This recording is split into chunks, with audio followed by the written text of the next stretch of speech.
Commission অর্থাৎ নির্বাচন কমিশনকেই সর্বসম্মতভাবে ক্ষমতা দেয়া হয়েছে এই বিষয়ে সিদ্ধান্ত নেওয়ার জন্য। অতএব নির্বাচন কমিশন যে গ্যাজেটটি প্রকাশ করেছিল, ইলেকশন ট্রাইব্যুনালের রায়ের উপর ভিত্তি করে তারা যে গ্যাজেটটি প্রকাশ করে আমাকে ঢাকা দক্ষিণ সিটির মেয়র পদে ঘোষণা করেছিল, সেটি বহাল থাকছে এবং সেটিকে আইন হিসেবে মেনে নিতে হবে। এটাই প্রতিষ্ঠা পেয়েছে সর্বোচ্চ আদালতের এই রায়ের মাধ্যমে। আপনারা দেখেছেন যে বর্তমান অন্তর্বর্তীকালীন সরকার এবং তার কতিপয় উপদেষ্টা তারা পক্ষপাতদুষ্ট হয়ে তারা আমাদের এই নির্বাচনের রায় নিয়ে টালবাহানা করেছে।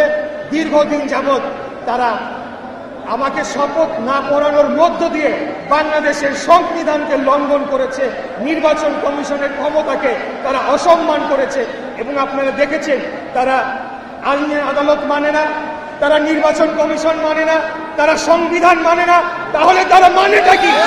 এই বাংলাদেশের মানুষ আমরা যদি আগামীকালকে থেকে তাদেরকে না মানা শুরু করি, সেটার দায় দায়িত্ব কে নিবে?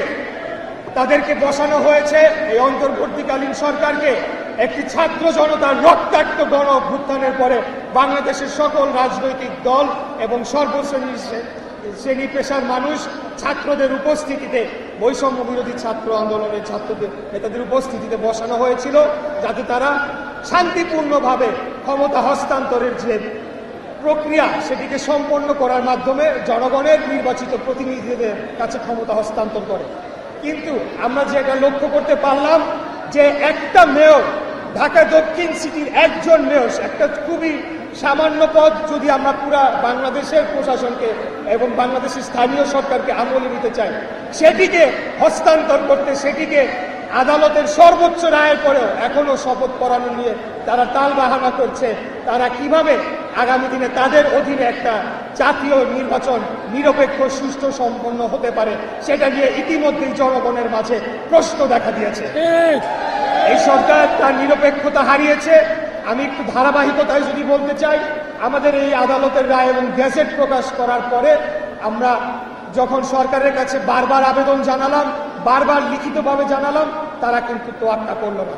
এরপরে ঢাকা সহ দক্ষিণের সর্বস্তরের ভোটাররা তারা রাজপথে নেমে আসে। দীর্ঘদিন যাবৎ আপনারা আন্দোলন করছেন, এই আন্দোলনের সৈনিকেরা, সেনাপতিরা সবাই আজকে উপস্থিত আছেন, মোড়লের সবাই আছেন। এরপরে আমরা আমাদের দাবি আদায়ে আমরা এখান থেকে বের হয়ে যমুনা ঘেরাও দিয়ে আমরা সেখানে 2 দিন অবস্থান করে যমুনা ঘেরাও দিয়েছিলাম। তখন আমরা কি দেখতে পেলাম? জাতির সামনে একটি নতুন নাটক মঞ্চস্থ করা হলো, যেখানে এখানে পদত্যাগের নাটকের মাধ্যমে জাতিকে, যেটাকে আমরা এক কথায় বলতে পারি ইমোশনাল ব্ল্যাকমেলের মাধ্যমে একটা নাটক মঞ্চস্থ করা হলো। কেসারেন শেকড় থেকে শিখরে। আমরা এখান থেকে স্পষ্টভাবে বলতে চাই, রাষ্ট্র পরিচালনা কোনো আবেগের বিষয় নয়। এখানে 18 কোটি মানুষের জীবনযাত্রা, জীবিকা নির্বাহ করার বিষয় রয়েছে। অতএব আবেগ দিয়ে এই রাষ্ট্র পরিচালনা যখন মন চায় নিলাম, যখন আমি একটু বেজার হলাম তখন আমি পদত্যাগ করে চলে গেলাম, এই ধরনের কর্মকাণ্ড কিন্তু আসলে জনগণের কল্যাণময় কিছু হবে না, বাংলাদেশের রাষ্ট্রকে কোনো ভালো জায়গায় দিতে নিয়ে যাবে না। তাই আমরা বলতে চাই, আজকে পর্যন্ত আমাদের দল বর্তমান অন্তর্বর্তীকালীন সরকারের মাননীয় প্রধান উপদেষ্টা ডক্টর মোহাম্মদ ইউনূস সাহেবের প্রতি পূর্ণাঙ্গ আস্থা রেখেছে বিধায় গতকাল আমার দলের পক্ষ থেকে একটি প্রতিনিধি দল বৈঠক করে এসেছে এবং সেই বৈঠকে আমাদের বাংলাদেশ জাতীয়তাবাদী দলের স্থায়ী কমিটির অন্যতম সদস্য জনাব সালাউদ্দিন আহমেদ সাহেব, উনি স্পষ্ট করে আমাদের বার্তাগুলা, দাবিগুলা দিয়ে এসেছে। ইতিপূর্বে আমরা যখন যমুনা ঘেরাও দিয়ে অবস্থান করেছিলাম, তখন কি হলো, এই নাটক মঞ্চস্থ করার পরে আমাদেরকে বলা হলো যে এটার একটা সমাধান হবে এবং আমরা যাতে অন্তত জনদুর্ভোগের কথা চিন্তা করে আমরা রাজপথটা ছেড়ে দিয়েছিলাম।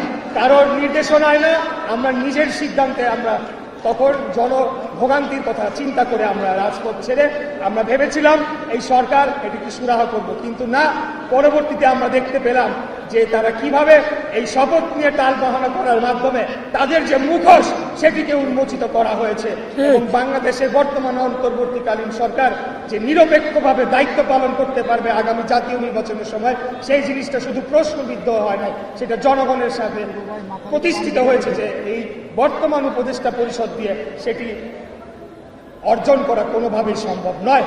তাই আমাদের দলের পক্ষ থেকেও 3 জন উপদেষ্টার নাম বলে আসা হয়েছে যাদের অবিলম্বে পদত্যাগ চাই, যারা দেশ ও জাতির জন্য হুমকি স্বরূপ এবং বাংলাদেশের গণতন্ত্রের জন্য হুমকি স্বরূপ হয়ে দাঁড়িয়েছে, কিন্তু আমরা এখন পর্যন্ত দেখতে পাই নাই তাদের ব্যাপারে কোনো ব্যবস্থা নেওয়া হয়েছে।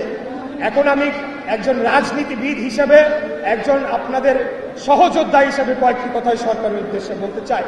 এই নগর ভবন বিগত 2 সপ্তাহ যাবৎ আমাদেরই নিয়ন্ত্রণে ছিল, আমরাই নিয়ন্ত্রণ রেখেছি, আমরাই দখল করেছি। এই শপথ কার্যক্রম যদি তারা নাও করায়, আমি গিয়ে আমার চেয়ারে বসতে পারি, 2 মিনিটও লাগবে না। ঢাকা শহরের জনগণ বারে বারে আমাকে আহ্বান জানিয়েছে কেন আমি শহীদ মিনারে গিয়ে ঢাকাবাসীকে সাথে নিয়ে শপথ করে দায়িত্ব পালন বা দায়িত্ব গ্রহণ আমি নিজেই কেন নিয়ে নিচ্ছি না। তখন আমরা বলেছি, যেহেতু আমরা একটা নিয়মতান্ত্রিক রাজনৈতিক দল, আমাদের দলের পক্ষ থেকেও আমাদের নেতা বিশেষ করে জনাব সালাউদ্দিন আহমেদ বারবার বিভিন্ন পর্যায়ে যোগাযোগ করেছে। আমাদের আইনজীবী নেতা যারা রয়েছেন, barrister Mahbubuddin Khokon, barrister Kaiser Kamal, barrister Kajal সহ সবাই বারবার নির্বাচন কমিশন এবং স্থানীয় সরকার মন্ত্রণালয়, আমাদের সাবেক সচিব জনাব মুশফিকুর রহমান সাহেব রয়েছেন, ওনারা বারবার আমাদের পক্ষ থেকে যোগাযোগ করেছেন। কারণ আমরা নিয়মতান্ত্রিক রাষ্ট্র পরিচালনায় বিশ্বাসী, আমরা চাই না কোনো ধরনের একটা বাজে উদাহরণ সৃষ্টি হোক। কিন্তু এই সরকারকে এখন বাধ্য হয়ে বলতে হচ্ছে, আপনারা যদি অবিলম্বে শপথ গ্রহণের অনুষ্ঠানের ব্যবস্থা না করেন, তাহলে ঢাকা শহরের দক্ষিণের ভোটারদেরকে সাথে নিয়ে আমি নিজেই শপথ করে আমি আমার চেয়ার গ্রহণ করব এবং নগর ভবন কিভাবে চলবে সেটা ঢাকাবাসী নির্ধারণ করবে। বহিরাগত উপদেষ্টা বা বহিরাগত কোন প্রশাসক দিয়ে এই নগর ভবন পরিচালনা করতে দেওয়া হবে না, হবে না, হবে না। এটাই আমাদের শেষ কথা, এটাই আমাদের শেষ বার্তা। আমি সর্বশেষ যে কথাটি বলতে চাই, আপনারা জানেন যে আমাদের সামনে ঈদ, কোরবানির ঈদকে সামনে রেখে জনভোগান্তির কথা এবং জনগণের যাতায়াতের কথা মাথায় রেখে চিন্তা করে আমরা আমাদের বর্তমান যে নগর ভবন অবরোধ এবং ঘেরাও যে কর্মসূচি, সেটাকে কিছুটা শিথিল এবং কিছুটা বিরতি নেওয়ার সিদ্ধান্ত নিয়েছি। এর পরবর্তীতে ছুটির পরে যখনই আমাদের এই শপথ গ্রহণের অনুষ্ঠানের বিষয়ে সরকারের পক্ষ থেকে স্পষ্ট কোনো বার্তা যদি না আসে, আমরা তখন ঢাকা দক্ষিণের সমস্তরের জনগণ এবং ভোটারদেরকে সাথে নিয়ে দুর্বার আন্দোলন গড়ে তোলার মাধ্যমে ঢাকাবাসীর ভোটের অধিকার প্রতিষ্ঠা করব। এটা আজকে নৈতিক দায়িত্ব হয়ে দাঁড়িয়েছে। এটা আমার একার মেয়র হওয়ার বিষয় নয়, এটা আমার ক্ষমতায় যাওয়ার বিষয় নয়। স্পষ্টভাবে দুঃখ প্রকাশ করতে চাই যে যে জনদুর্ভোগী সৃষ্টি হয়েছে, সিটি কর্পোরেশনকে হয়েছে, সেটা দায় পুরোপুরি বর্তমান অন্তর্বর্তীকালীন সরকার এবং এই বর্তমান স্থানীয় সরকার।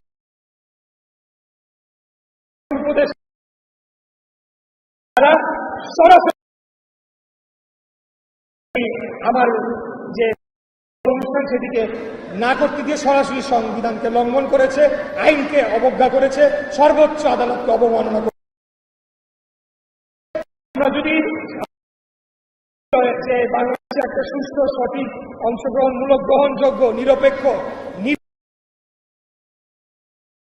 সরকারকে রাষ্ট্র ক্ষমতায় নিয়ে যেতে হবে, সেটা যদি আমরা অর্জন করতে চাই, তাহলে এই যে নগর ভবন কেন্দ্রিক যে আন্দোলনটা তৈরি হয়েছে, এই আন্দোলনকে তার চূড়ান্ত লক্ষ্যে না নেওয়া পর্যন্ত আমরা মাঠ ছেড়ে যাব না। এবং আমরা স্পষ্ট ঘোষণা দিতে চাই, কোন বহিরাগত প্রশাসক, কোন বহিরাগত উপদেষ্টা কাউকে এই নগর ভবনে প্রবেশ করতে দেওয়া হবে না। এটা আমাদের সিদ্ধান্ত, এবং সেটা বাস্তবায়ন করার জন্য আমি নগর ভবনের ঢাকা সিটি দক্ষিণ কর্পোরেশনের সর্বস্তরের কর্মকর্তা কর্মচারী বৃন্দ সহ এখানে উপস্থিত সকলেই যারা এক একজন দীর্ঘ 5 বার 6 বার নির্বাচিত কাউন্সিলর ওয়ার্ড কমিশনাররা রয়েছে, সব ঢাকার ভোটাররা আমরা এখানে রয়েছি। আমরা সবাই ঢাকার জনগণ, ঢাকার ভোটার, ঢাকার স্থানীয়। অতএব আমাদের নির্দেশনা ছাড়া এই নগর ভবন বহিরাগত দিয়ে আমরা চালাতে দেব না।